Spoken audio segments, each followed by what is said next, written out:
Webinar is now live streaming. Hello, everyone, and welcome to our second Arts and Crafts with a Naturalist. My name is Clarissa. If you have any questions throughout, please type those into the comments and we'll get those answered for you. Today, we'll be doing a salmon mosaic with a bunch of scrap paper.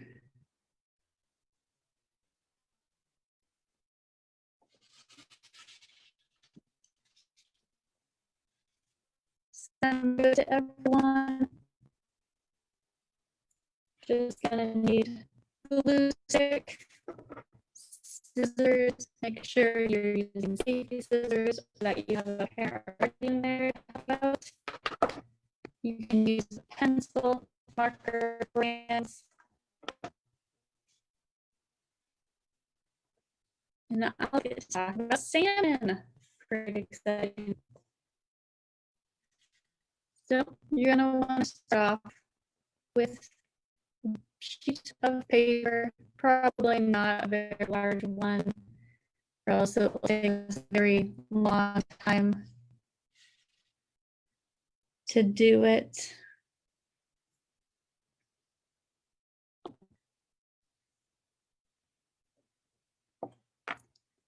Internet is maybe a little choppy.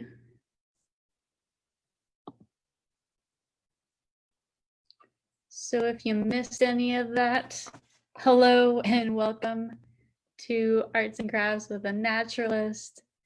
My name is Clarissa, and today we'll be making a salmon mosaic. This is one I did earlier to show you.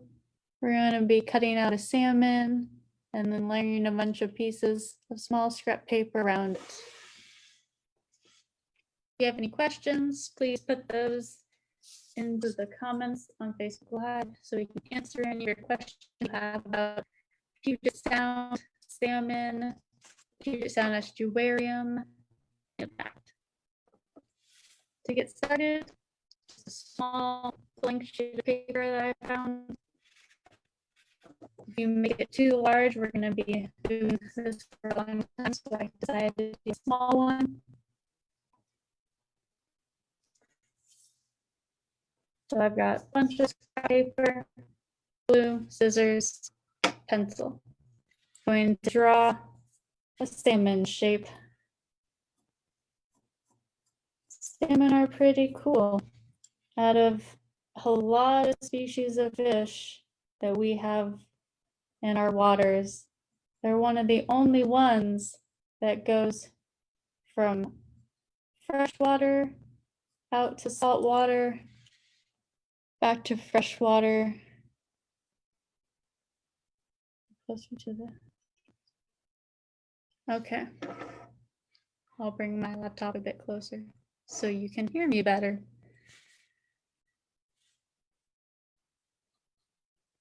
Drawing a salmon shape.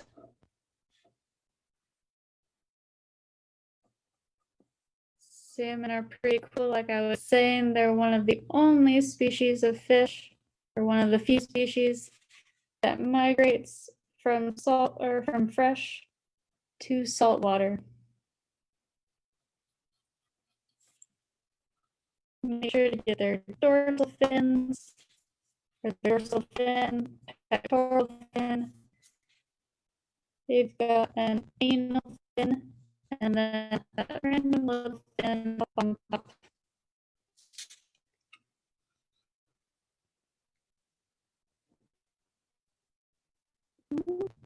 Got a dorsal fin, small little fin, tail fin, once your anal fin, and your pectoral fin.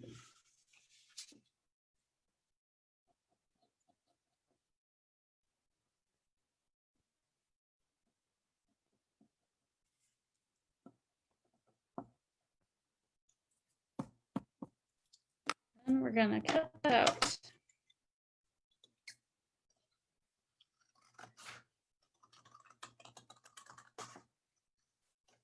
So when salmon are born, they are born in streams of fresh water.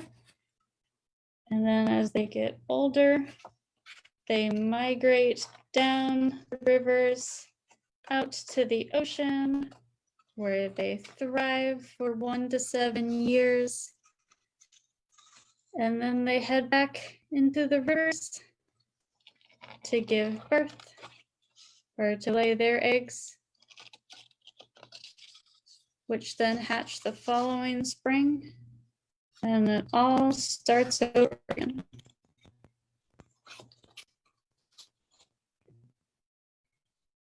I don't think I would mind living by a stream for a few years, migrating out to the ocean for 1 to 7 years, living there, and then coming back home. Sounds like a pretty fun time.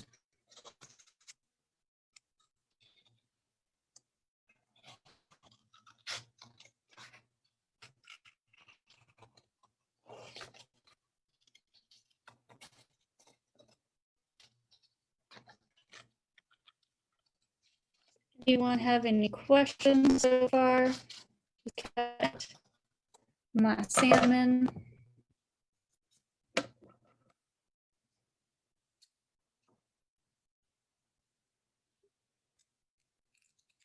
So here in the Pacific Northwest, we have 5 types of salmon and then some trout that act like salmon.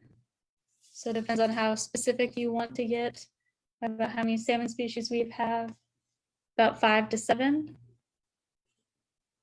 And there's a pretty fun way to remember all the types of salmon that we have, and you use your hand. We've got our chum salmon, which rhymes with thumb. So there's chum, thumb, and then there's sockeye. Don't want to poke yourself in the eye, so you got sockeye salmon. And then your finger is tall finger, so that's the king. You got king salmon, also known as chinook. And then typically people will wear like a wedding ring or a ring on that finger. So that's silver. Our silvers are also known as coho. And your tiny little pinky finger, which is pink salmon. And those are some of the common names for them. They have quite a few other common names. So next, we're going to layer the salmon on top of another random sheet. Use our glue.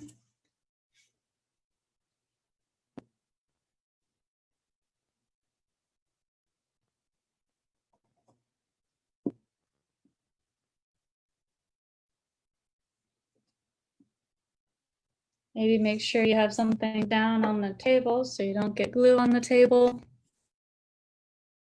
We're gonna layer that on top.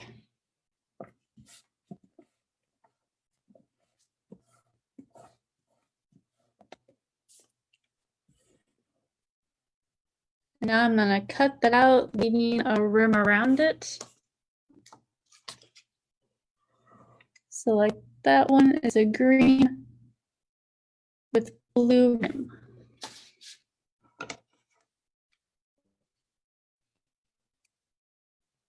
So we also have steelhead trout and cutthroat trout in our rivers.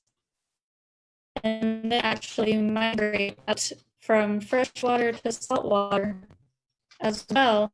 So they are considered salmon type like. Whereas other trout, like the rainbow trout, does not migrate out to the saltwater.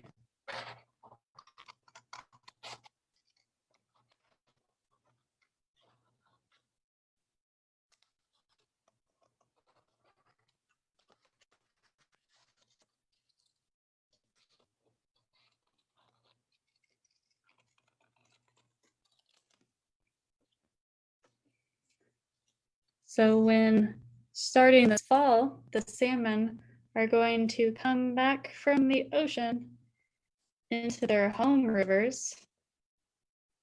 And they're going to do that via smell. They're going to be able to smell their home.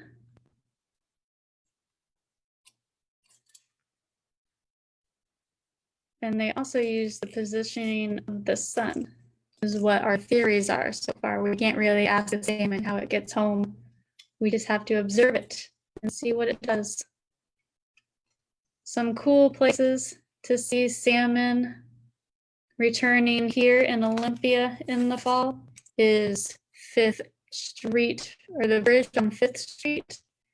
That's a really good one. You'll see those ones more early in the fall because they're coming back from the ocean, going into the Puget Sound, all the way down to Olympia. And so then once you see them on the bridge on 5th Street, you can find them further down towards Tumwater Falls Park, which is now Brewery Park, I think they renamed it. And then after that, you can find them also in other creeks, McLean Creek and Kennedy Creek. I think those will be our Chinook salmon. So there we go. Our salmon has a little outline to it. And now we're going to glue that onto our sheet of paper. I am very excited to go see the salmon when they come in the fall. I hope there are a lot of them. Then we can tell that our salmon populations are doing a lot better. As you know, a lot of cool things eat salmon. Humans eat salmon, orca whales eat salmon, bald eagles, bears. They're a pretty good food source for a lot of the animals that we have living around here.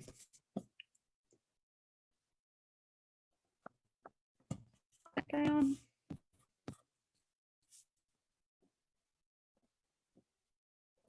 As earlier, when those salmon are returning to the rivers, they're going to lay their eggs, and then sadly, that's it for the salmon. Going back from the ocean to the river is a lot of effort. And so then they don't make it after they lay their eggs. They die.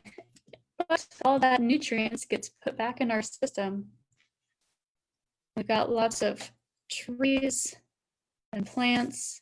Even the baby salmon that hatch will use those nutrients from their adults to survive. Apparently 150 species rely on salmon, including trees. They take up the nutrients from those dying salmon and use it to grow larger. Does everyone have a sheet of paper with a salmon shape roughly glued onto it? Next, we can take our scrap paper and we can cut squares, triangles, weird pentagon shapes. And then we're going to use these to make a mosaic all around our salmon.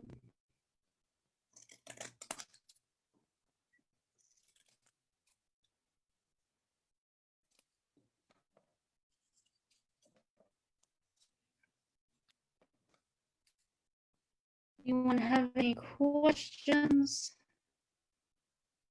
Welcome to Arts and Crafts with the Naturalist. Make a salmon mosaic.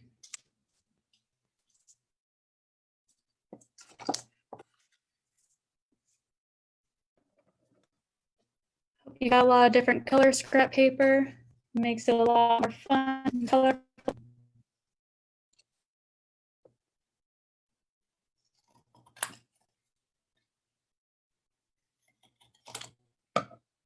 So as those adult salmon go back to the rivers, they have to go over salmon ladders, which is a huge ladder system that they put in place. If they made a barrier, like a dam, where the ladder helps the salmon get over, since we blockaded a lot of rivers.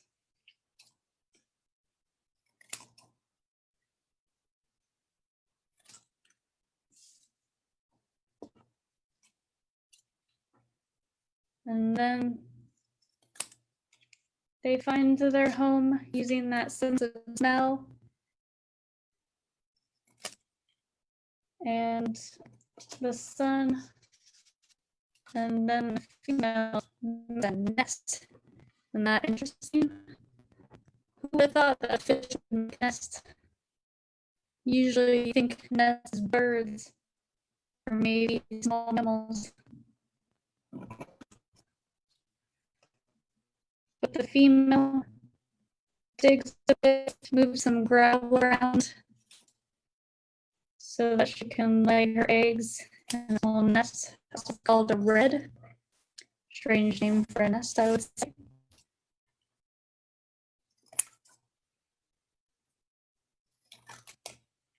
Make some of these pieces large, some small.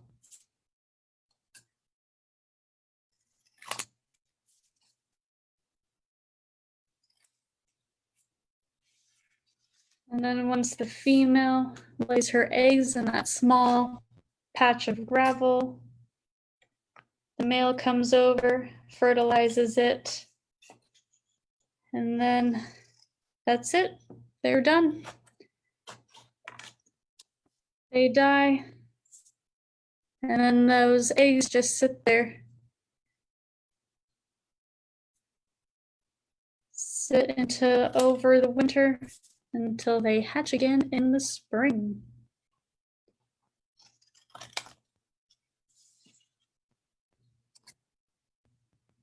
Apparently,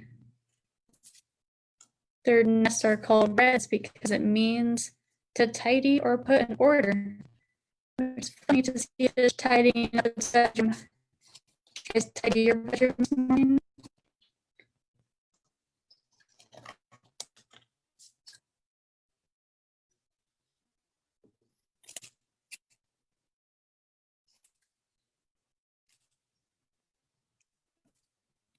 And some green to the straps.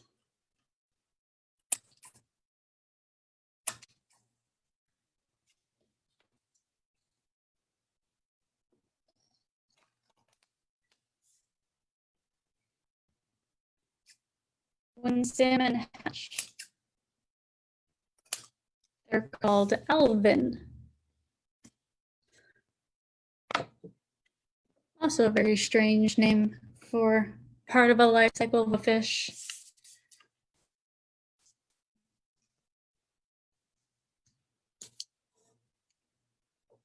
Now we can start gluing our random bits on.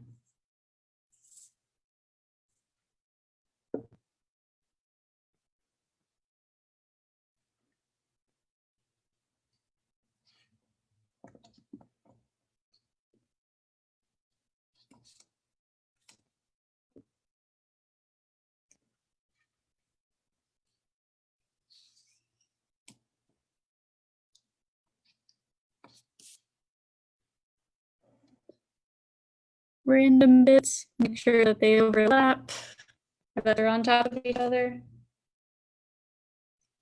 Just kind of gluing,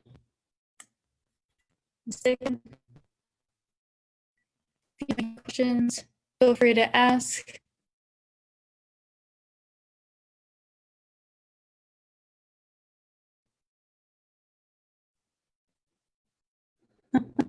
Thank you for seeing us if the audio is a little rough. Don't know why the internet might be cutting out.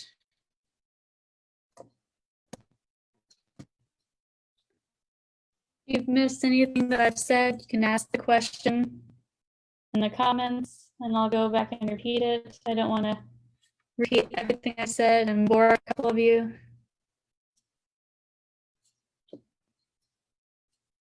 But after salmon grow up in the rivers as alvin, they are, well, living in the river, eating plankton, eating phytoplankton. So that's the tiny plants that you have in the water. Zooplankton are the tiny animals you have in the water. Very important for those tiny fish to have tiny little bite-sized foods to eat. Once they get bigger, they can eat bigger foods. That's when they become fry. Be nice to fry up some salmon and eat it. Or I guess salmon's better baked. Anyone have any good salmon recipes? After reading a lot about salmon, I'm hungry.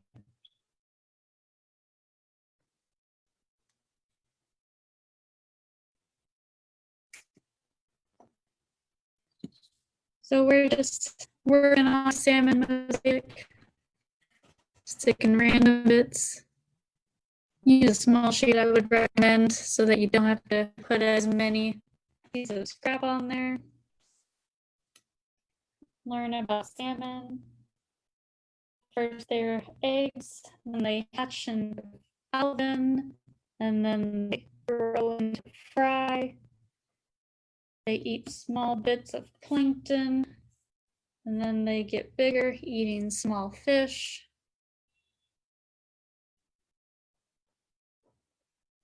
Then they head out to the water, the ocean. That's why they're salmon. They go from the stream to the river, or the rivers out to the ocean, also called anadromous. Fancy word there for you. Good vocabulary word.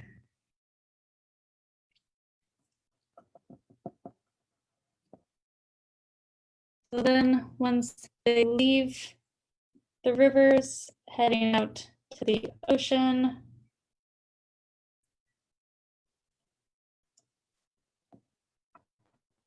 all of them may go up to Alaska to find food there. Pretty plentiful up in the cold waters, rather than you're gonna see your salmon in Hawaii. A bit too warm for them.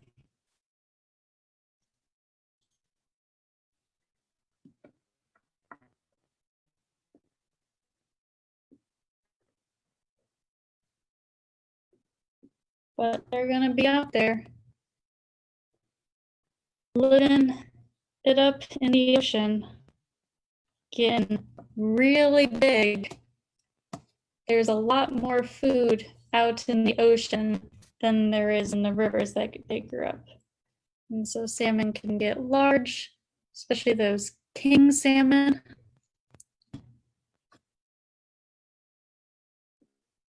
Those are our largest. You got the chum, thumb, sockeye. Don't want to sock yourself in the eye.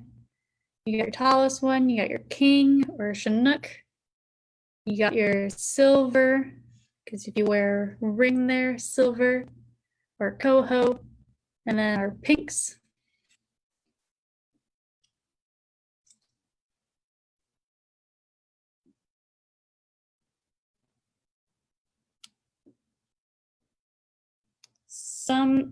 Each salmon species that we have around here matures at a different rate out in the ocean. Some of them, it's only 18 months out there, and then they're headed back. Others can take up to a couple of years out in the ocean before they head back. And so sometimes there might not be very many salmon at the salmon runs. A lot of them may stay back, eat more fish out there in the ocean. They also like to eat crabs, crustaceans.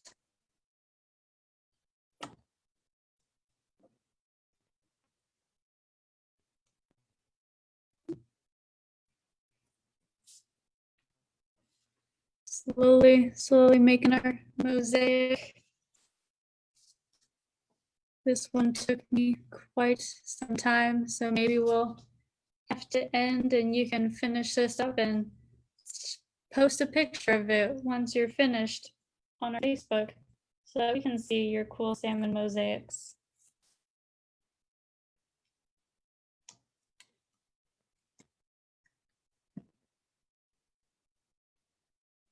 Or you can post it and hashtag us. That way we can see it. Hashtag Puget Sound Estuarium.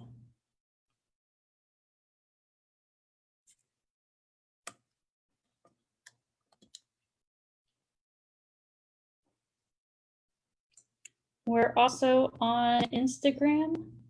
So if you want, if you'd rather post your photo on Instagram rather than Facebook, you can also hashtag us there. We also have a new Facebook called the Estuarium, where you can send us questions. We will get those answered.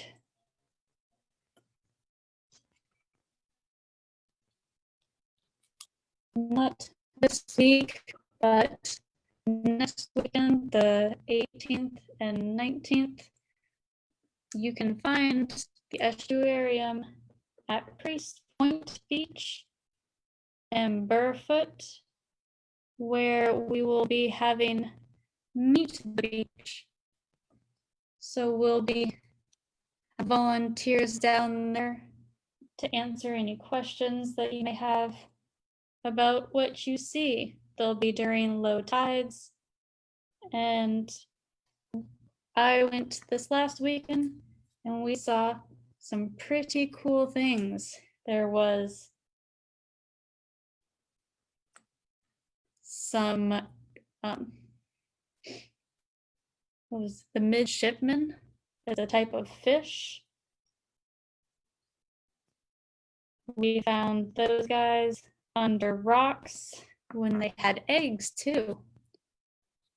We saw some sea stars, just the small ones, the 6-armed sea star. Not any of the cool large ones. Lots of crabs.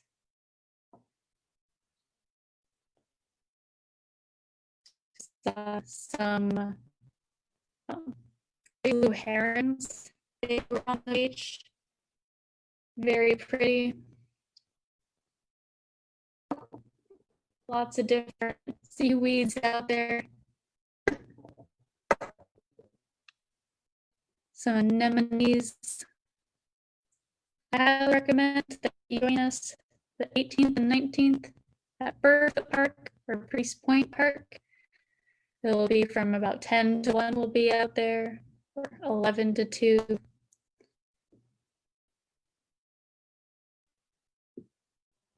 I hope you enjoyed that. Sorry, the craft took a lot longer than I thought it would. This is where I ended up. This is what my later one looked like.